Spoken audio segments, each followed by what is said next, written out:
Halo, selamat datang di bacaan hari ini, hari Selasa tanggal 11 Oktober tahun 2022. Selamat datang di bacaan harian, bacaan umum untuk semua zodiak. Ambil hanya jika resonate, silakan lihat description box di bawah video ini untuk rangkuman bacaan hari ini. Hari ini kita lihat bulan ada di Taurus di 4 derajat 21 menit, dan kemarin tanggal 10 itu saya membuat chart ini, but somehow saya tidak bercerita tentang bulan sama sekali. Entah mengapa saya hanya bercerita tentang Mars yang ada di Gemini. Padahal kemarin itu adalah bulan purnama, atau tepatnya terjadi pukul 4 dini hari 3:56 menit waktu Indonesia bagian barat. Kemarin setelah selesai, kemudian saya harus pergi membeli keperluan.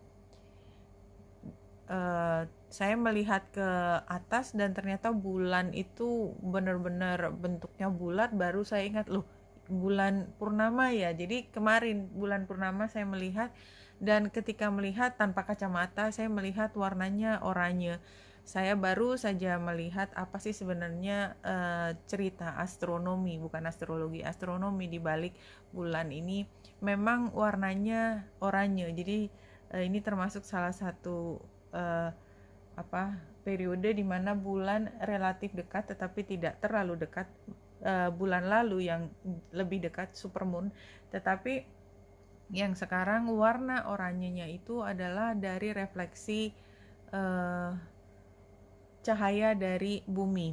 Anyway, keindahan dari setiap bulan purnama atau bulan baru itu selalu kaitannya dengan tidak hanya antara bulan dan matahari, tetapi juga planet lain yang menyertai, seperti ingin menambahkan nuansa dari cerita tentang bulan purnama atau bulan baru tersebut. Nah, jadi kalau kita lihat di sini bulan purnama, karena bulan berada di oposisi matahari, satu.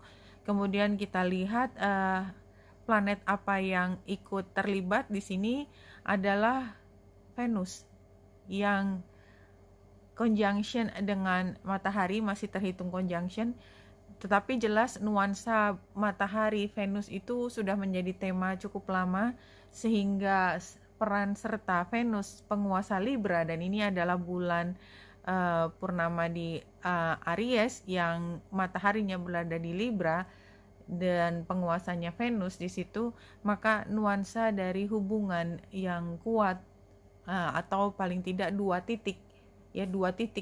Jadi ini adalah cerita tentang dua titik itu satu orang dengan orang lain, satu orang dengan hal yang paling disukai, ya apapun di situ. Tetapi biasanya kalau Libra dikaitkan dengan orang lain, karena memang kebanyakan orang, hampir semua orang itu fokusnya adalah hubungan dengan orang lain. Nah, di sini juga kita lihat bulan yang tepat sekali di derajat yang sama dengan matahari ketika terjadi bulan purnama itu. Bulan di 16 derajat 33 menit ini conjunction dengan Chiron retro di 14 derajat 03 menit. Dan kita lihat juga ada T-square di sini, dimana kalau orbs-nya cukup besar, maka focal point itu bisa Lilith yang ada di 19 derajat 51 menit, atau Pallas Athena yang ada di 14 derajat 36 menit.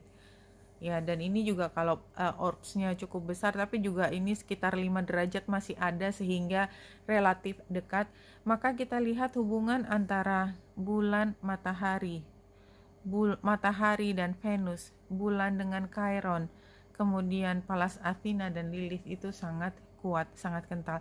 Tapi sebelum kita masuk cerita detail dari penggambaran ini, kita lihat sebenarnya apa sih makna dari bulan purnama di Aries. Nah, ini bulan baru, Aries, bulan purnama di Aries. A fiery climax approaches. It's time to see if you're being a little bit too much me. There is a tug of war going on between what you want and what someone else wants. but you'll have to wait a little while to see what's going to happen next. As you wait, ask yourself if you've been handling the situation as sensitively as you could have done. If you know deep down that you've been a little rushed or harsh, gone too fast, or overstepped the mark, then accept that on some level, you've created this situation yourself, which means you can create your own way out of it too. When this card comes up, a peak is coming and it could be fiery. Jadi kan memang again ngomong Aries pengaturnya Mars, dan kemarin yang kita bahas Mars, dan Mars itu menandakan reman banget. Kemarin saya cerita tentang remannya itu ya.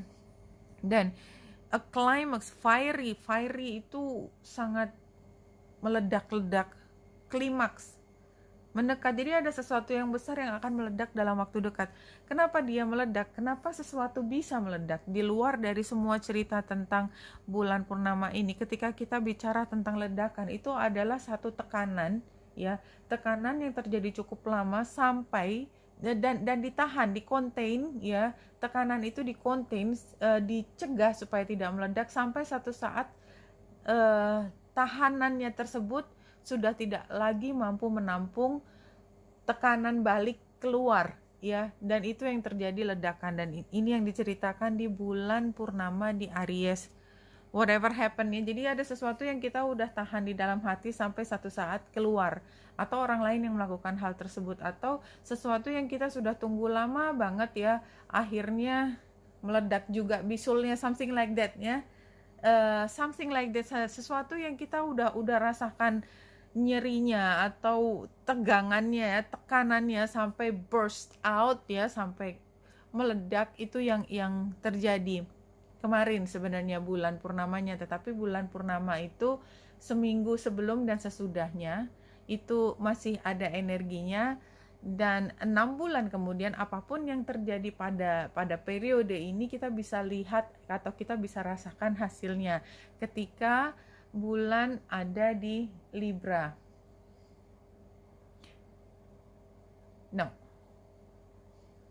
Ketika bulan baru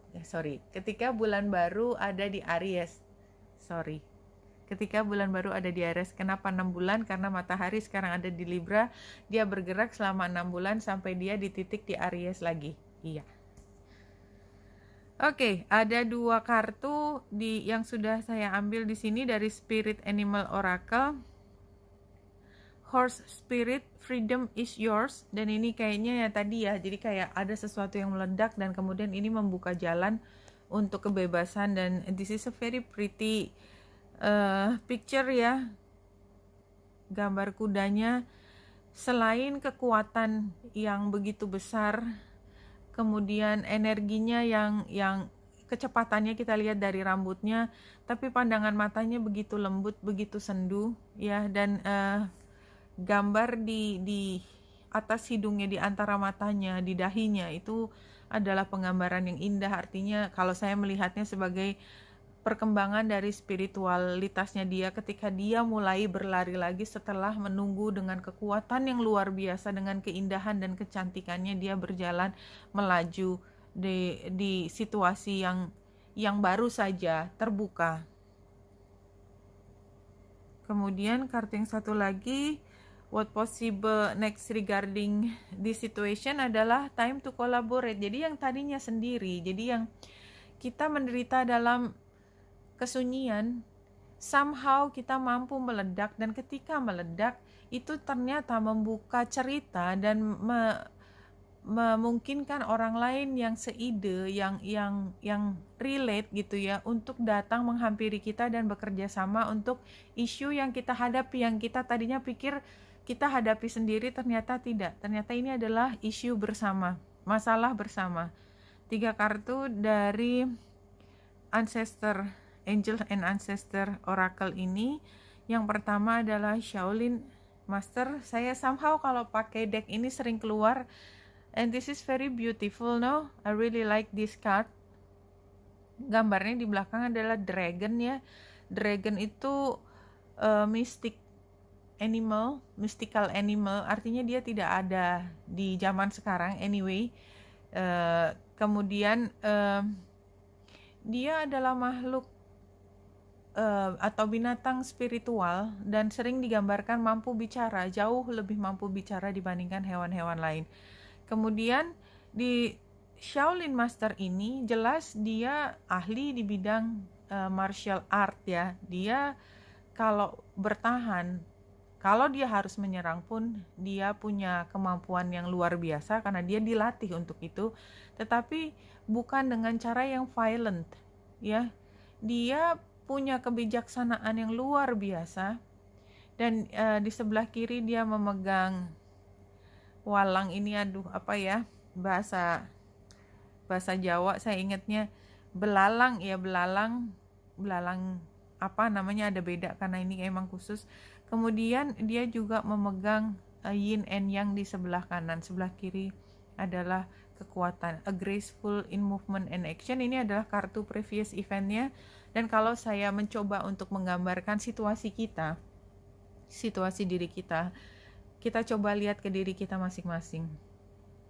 Hayati, apakah kita termasuk orang yang sudah mampu belajar banyak dari peristiwa lalu, menjadi orang yang punya kemampuan luar biasa besar, tetapi pada saat yang bersamaan memiliki kemampuan yang luar biasa juga untuk mengendalikan diri dalam situasi yang tidak selalu mudah terpengaruh, terprovokasi oleh kekacauan, chaos. Look again. Kartu ini menggambarkan kita tidak seperti itu, tidak mudah terprovokasi di dalam kekacauan. Kita tetap cool headed ya. Kita tidak kehilangan kemampuan kita untuk menyerang maupun bertahan, tetapi yang kita pegang adalah kelihayan dari belalangnya dan keseimbangan tentang hidup. Kemudian yang current situationnya adalah Star Ancestor, follow the voice of your soul. Ini penggambarannya kan langit ya, langit, dan kita lihat langit tidak lagi lempeng seperti hampa gitu ya, dengan titik-titik yang tidak ada artinya, tetapi kita sudah mampu melihat bahwa di langit ada ceritanya. Apa yang terjadi di langit, apa yang terjadi di muka bumi, itu tidak ada yang terpisah, menjadi satu bagian.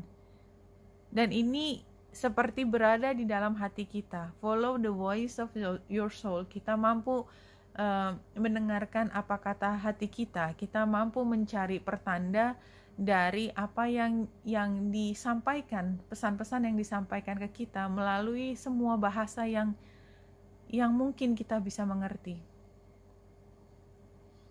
Dan di sini lady, enjoy growth and rewards ya, near future when following guidance.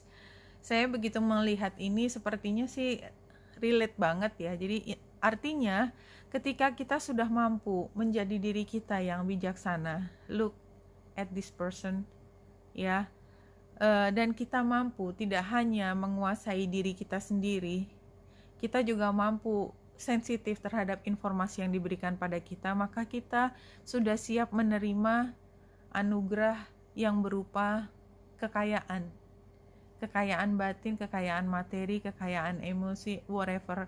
Karena kita sudah dijaga supaya kita tidak abuse, supaya kita tidak menyalahgunakan semua kekuasaan dan kemampuan kita, tetapi kita menggunakannya semua sebaik mungkin dan mengembalikannya ke alam.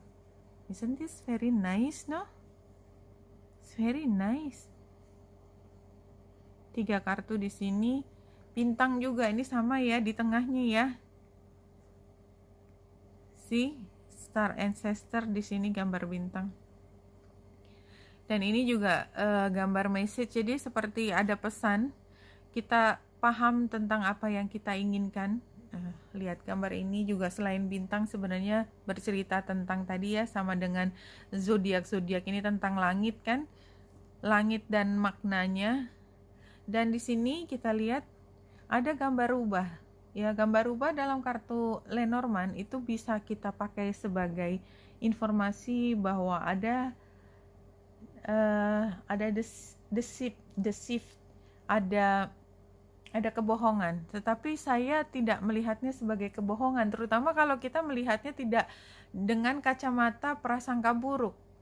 Kalau kita melihat dengan kacamata bahwa semua yang terjadi itu tidak harus kita pahami pada saat yang bersamaan. Kita bisa melihat bahwa semua yang terjadi di depan kita itu selalu punya layer yang banyak sampai kita bisa mengerti ke pokok permasalahannya. Kita dikasih kesempatan untuk bermain di sini, memahami sesuatu. Didn't we like to play, no? Kalau kita bicara dan having fun sama teman-teman, kan kita suka main tebak-tebakan, and this is a very fun period, no? Ketika kita tidak langsung mengerti semua, tapi kita berproses tuh kan, aku bilang juga apa, atau kita mampu menjawab teka-tekinya teman kita, kita bangga, kita tertawa terbahak-bahak, dan hubungan kita dengan siapapun yang kita ajak bermain semakin dekat. Jadi gambar rubah ini saya melihatnya lebih positif ketika informasi itu tidak diberikan dengan cara mudah, tetapi berliku-liku, membuatnya menjadi proses di mana kita mampu mengembangkan sisi emosi serta spiritualitas yang bersamaan dan menambah kedekatan kita dengan, kalau saya inginnya bicara dengan pencipta kita. Tentu saja sebelum sampai ke situ, mendekatkan diri kita dengan orang-orang yang kita cintai di sekitar kita, termasuk diri kita sendiri. Kalau kita lihat dari tarotnya,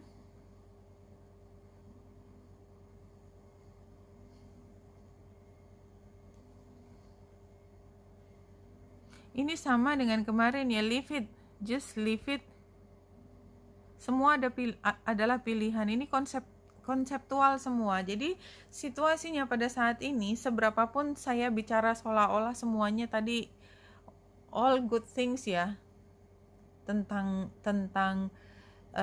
astrologi, tentang alam, tentang kita berusaha memahami dunia, tetapi sebenarnya dalam keseharian kita mungkin kita punya masalah dengan teman kita, dengan rekan kerja kita, somehow kita overthinking dan mungkin berpikir tentang hal yang filosofis yang saya sampaikan tadi itu kind of relief juga ya, bahwa kita bisa lari sebentar, escape dari realita kerumitan ini dan mencoba untuk memahami semua dari bahasa-bahasa filosofis. Itu sebenarnya menurut saya itu juga salah satu terapi ya, ketika kita menemui hal yang sangat harsh ya di hadapan kita, kemudian kita kembali duduk di tempat tenang dan mencoba melihat semua sebagai bahan untuk diskusi spiritualitas. Itu seperti menenangkan. Anyway, bulan purnama di Aries tadi sebenarnya kan bercerita tentang energi yang sangat harsh, dan itu sudah kita ceritakan kemarin. Somehow matahari yang sedang bersama dengan Venus, saya melihat ini adalah kesempatan besar kita untuk lebih memahami seberapa berharganya hubungan kita. Either sangat berharga atau sama sekali tidak berharga. Tapi kita bisa melihat, pantas nggak sih kita jungkir balik buat teman kita, pasangan kita, bos kita? Ada yang jawabannya pantas banget karena saya belajar banyak dari beliau. Oh, saya memahami betapa tulusnya cintanya dia. Atau sebaliknya, ya, dia hanya orang yang mencoba untuk mengambil manfaat sebanyak mungkin dari apa yang kita miliki. Dulu kita dengan senang hati memberikan, sekarang saya bisa melihat dengan cara yang berbeda. Now I see. Ya, something like that. Nah, kemudian ini the Hierophant sebagai tantangan. Kalau saya melihat bahwa kita melihat kenyataan ya, harsh reality itu adalah orang itu tidak selalu berpikir apa yang kita pikir seharusnya begini, itu mereka juga berpikir dengan cara yang sama. Dan kayaknya mereka juga punya hak untuk mengatakan dia yang paling benar. Jadi kayak misalnya kita ngomong, oh integritas diri itu adalah yang paling penting, yang paling tinggi. Yang satu bilang, oh enggak, mencari keuntungan sebesar-besarnya, apapun yang bisa dilakukan selama kita aman dari tuntutan penjara, itu oke-oke saja. Kita kan bisa lari, kita bisa belok kiri, bisa belok kanan. Dia benar. Dan barangkali ada beberapa teori-teori dalam ekonomi atau bisnis administrasi yang juga mendukung hal tersebut. I don't know. Tetapi kita juga percaya bahwa integritas diri adalah melakukan hal yang terbaik ketika tidak ada orang melihat kecuali diri kita sendiri. Itu adalah hal yang penting. Nah, karena sarannya adalah 5 of Swords, maka leave it. Kalau dia percaya apa yang dikatakan tentang mengambil keuntungan sebesar-besarnya itu menurut dia adalah yang terbaik, dan dia sudah mengambil keputusan, there's no way gitu kita akan mengubah pikirannya dia. Dan untuk apa juga, untuk apa? Maka leave it, biarin aja dia sampai pada postulat tersebut, keyakinan tersebut.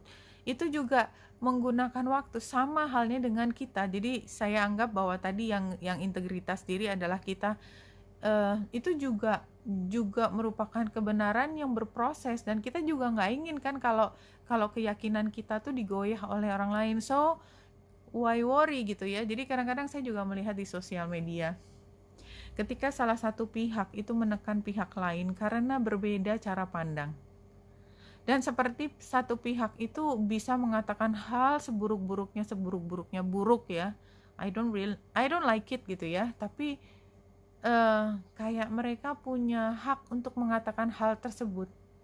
Kadang-kadang saya kalau mendengarkan hal tersebut ya, saya sebagai orang yang hanya menggunakan insting saya berpikir ya mudah-mudahan dia punya kesempatan untuk belajar bahwa nothing is that simple. Sama dengan ini, nothing is that simple. Ada beberapa layer dalam kehidupan. Ketika kehidupan itu tidak hanya sekedar hitam putih, tapi itu kan pelajaran panjang dan lebar. Dan tidak semua sampai pada titik itu juga. Kalau ada sekelompok orang yang kalau menurut saya sampai akhir hayatnya hanya mengenal satu prinsip, dan itu adalah kebenaran yang sebenar-benarnya buat dia, it's fine.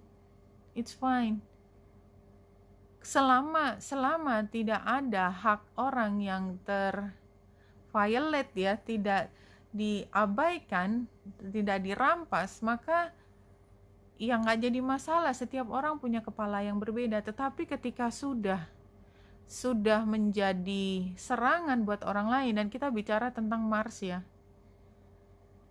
itu kan ada hukum. Di negara kita juga punya hukum. Seberapapun kontroversinya satu pendapat dengan yang lainnya, dan memang harus diadu di forum yang benar gitu ya, forum yang tepat, tetap aja kan kontroversinya ada keraguan-raguan terhadap tindakan yang menyerang atau tidak. Ketika kita sepakat bahwa tindakannya tidak menyerang, kan tidak perlu diomongin, kita tahu itu adalah baik-baik gitu ya. Begitu ada kontroversi, berarti ada sesuatu yang salah di situ, di mana perlu dibahas. Anyway, itu mungkin adalah jawaban dari kartu yang Seven of Cups ini. Ya, let people choose. Why not? Leave it, don't bother, don't attack. Saya harus mengucapkan don't attack, karena sekarang gampang sekali attack dengan energi Mars berada di Gemini yang begitu bebas bicara. Gemini yang melihat semua itu sebagai hal yang logis, kadang-kadang begitu smartnya sehingga yakin ucapannya benar tanpa berpikir bahwa ucapannya bisa merobek-robek perasaan orang lain. something like that. Mudah-mudahan tidak terjadi. Saya hanya mengatakan energi yang sedang berlangsung sekarang. Ya, mudah-mudahan kita tidak termasuk yang menyerang. Kenapa? Karena kalau kita menyerang orang, maka orang lain akan berharap, akan berdoa supaya kita belajar bagaimana rasanya berada di posisi mereka. Somehow it happens.